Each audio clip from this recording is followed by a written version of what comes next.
Continuing with some random clues from my New York solve for the largest box. Plus, I'll add some random clues for the other boxes as I figure them out. For this video, my plus idea is for the Pokemon box. Let's start with New York. As most of you already know, I feel like the largest box is in New York. And I'm going to start with the egg clock image from chapter 13. Joy is in the details. This chapter tells us how important the details are. And I know most people don't think that the time on the clock is relevant because he didn't have any control over that. However, he could have used the time on the clock because he had the items before he figured out the clues and the locations. He said he was inspired by the items for the clues and locations. So I'm going to consider the time on the clock of 2:15 as a clue. So I put it in the middle of the United States, which is in South Dakota. So the clock right there, it's right there in the middle.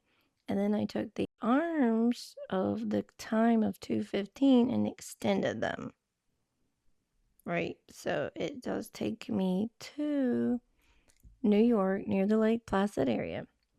But also, as you can tell, for my confirmation bias check, it could also go to, look right there, certain areas of South Dakota, Minnesota, Wisconsin, Michigan, Vermont, New Hampshire, and Maine. So if you have a solve in those states, this clue actually hits all those areas, but it's right there on my area as well. So I think I'm just gonna stick with the New York solve and work with other clues that I could find in the book. Now, for the added bonus for the Pokemon box, which I think is in Missouri, and more specifically, the Mark Twain National Forest. So I'll start with the pinkish picture, which some people think it's purple, but so it's kind of pinkish purplish. But for my video, I'm just gonna call it pinkish.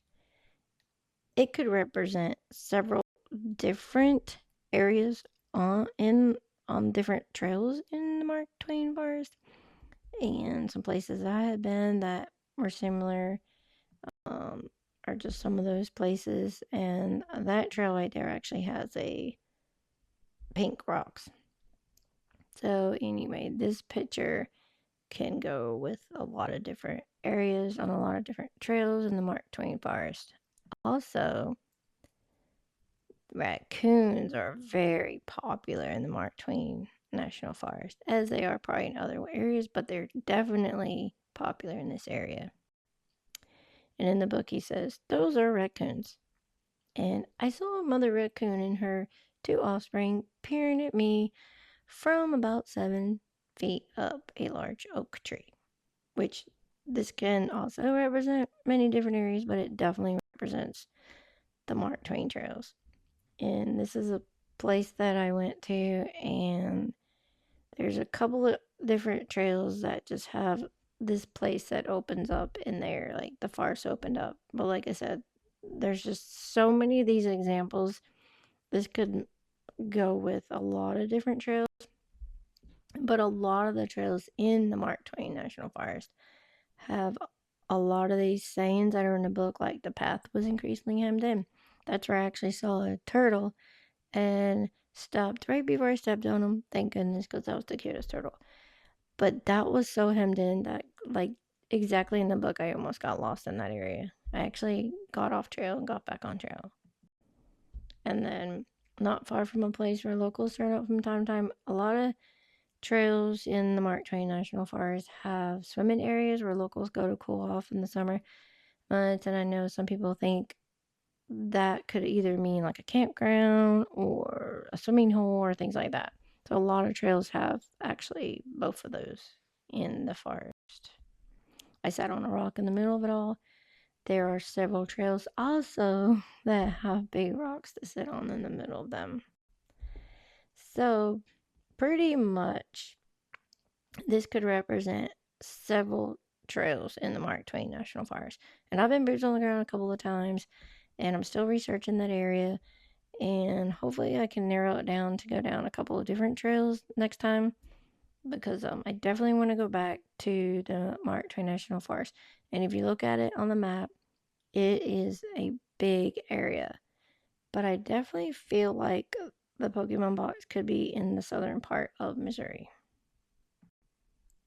So, in the meantime, what do you think about using the egg clock to point to New York for the largest box, or the Mark Twain National Forest in Missouri for the Pokemon box?